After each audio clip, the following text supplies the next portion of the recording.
Hello everyone, welcome back to my YouTube channel Edumentor and Open Learning. My name is Deepika Kosari. In today's video, we are going to discuss about dialectical materialism and historical materialism by Karl Marx.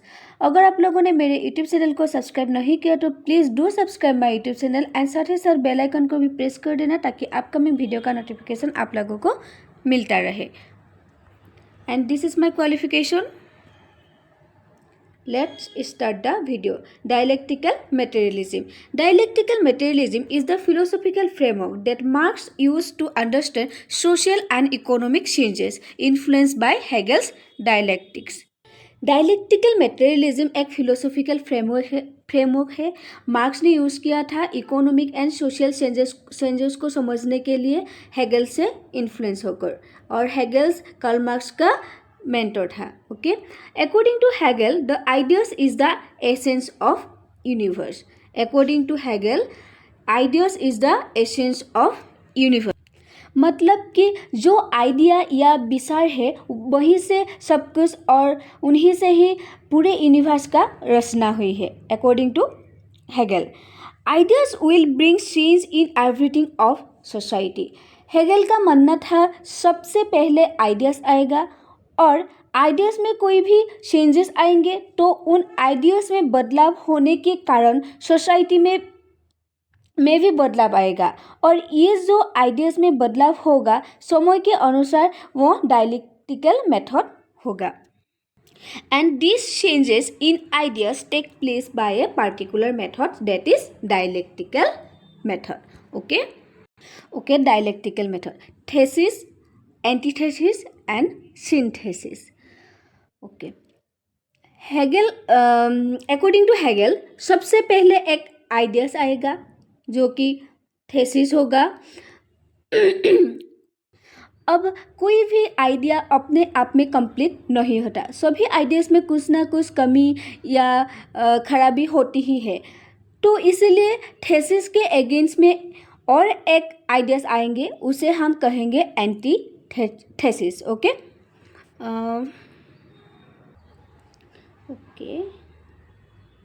Anti thesis आएगा और उसके बाद synthesis और उसके बाद और antithesis में भी कुछ ना कुछ कमियां होंगे और उस आइडिया के अगेंस्ट में जो आइडिया आएंगे उसे हम कहेंगे सिंथेसिस. और यह प्रोसेस कंटिन्यूअस प्रोसेस है. यह एक जो प्रोसेस है कंटिन्यूअस प्रोसेस है. ये प्रोसेस हमेशा से ही चलता आया है और हमेशा से ही चलता जाएगा, हमेशा चलता ही रहेगा. और सिंथेसिस में भी समय के अनुसार कमियां नज़र आएंगी और फिर से सिंथेसिस थेसिस बन जाएगा और थेसिस से एंटीथेसिस, एंटीथेसिस से सिंथेसिस बन जाएगा. इस तरह से ये जो साइकिल है हमेशा चलता ही रहेगा. ओके, आई होप कि यहाँ तक आप लोगों को अच्छे से समझ में आ गया होगा. हेगल से पूछा what will be the last idea an idea. तब हेगल कहते हैं last idea will be the God. यहाँ पर सुपरनेचुरल एलिमेंट आ जाता है और उस प्रकार से हेगल की जो डायलेक्टिकल मेथड है अनसाइंटिफिक हो जाता है. ओके, बट जो कार्ल मार्क्स है वो हेगल के डायलेक्टिकल मेथड से बहुत ज़्यादा इन्फ्लुएंस हो जाता है और कार्ल मार्क्स तब डायलेक्टिकल मेथड को बोरो करते हैं और थेसिस, एंटीथेसिस एंड सिंथेसिस को. Okay, Marx adopted the dialectical method from Hegel and combined it with the materialism. Okay, इस डायलेक्टिकल मेथड को मार्क्स ने मेटेरियलिज्म के साथ जोड़ देते हैं और डायलेक्टिकल मेटेरियलिज्म थ्योरी को प्रस्तुत करते हैं. Okay, according to Karl Marx matter is the essence of universe.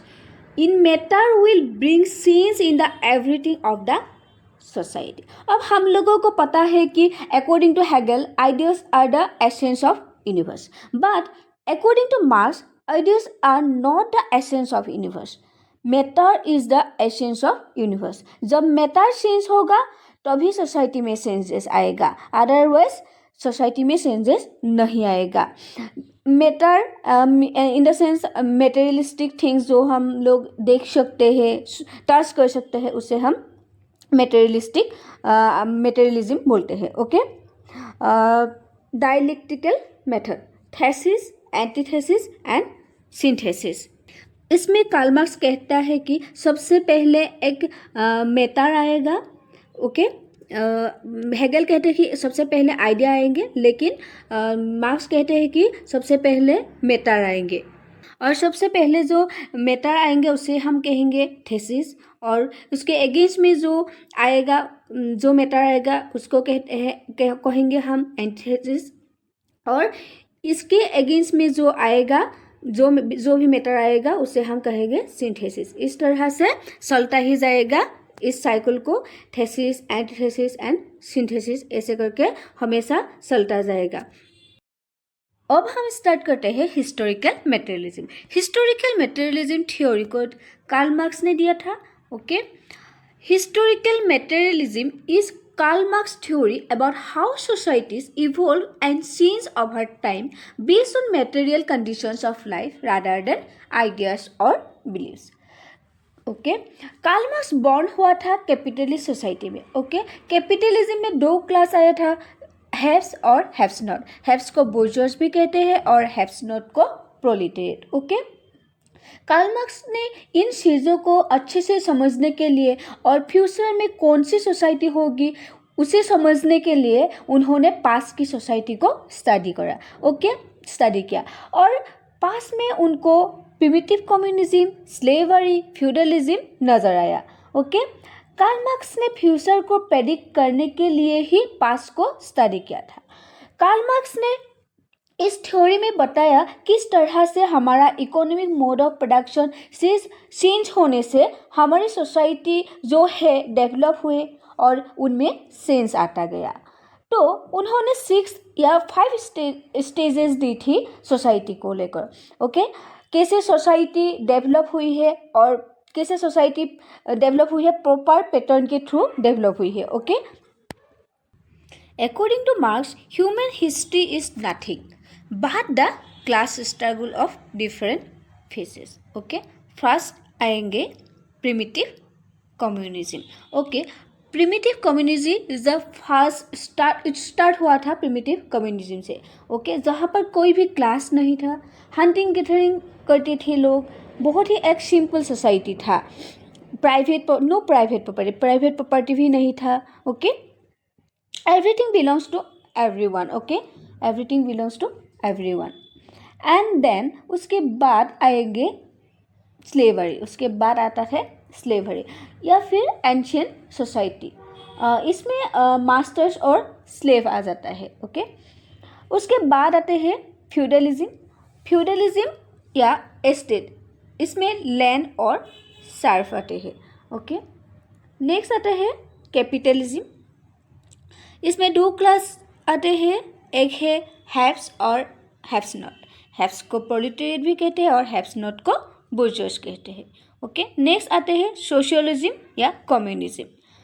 Okay, यहाँ पर क्लासलेस सोसाइटी, इगैलिटेरियन सोसाइटी आएगा, और यहाँ पर कोई भी क्लास सिस्टम नहीं रहेगी। जब क्लास नहीं रहेगी तब कोई भी किसी भी प्रकार का स्ट्रगल नहीं होगा। जब स्ट्रगल नहीं होगा, मार्क्स कहते हैं कि ह्यूमन हिस्ट्री का एंड हो जाएगा। ओके, और यही तक था आज की वीडियो में। आप लोगों को ये वीडियो कैसा लगा कमेंट में ज़रूर बताना। Thank you for watching this video and bye.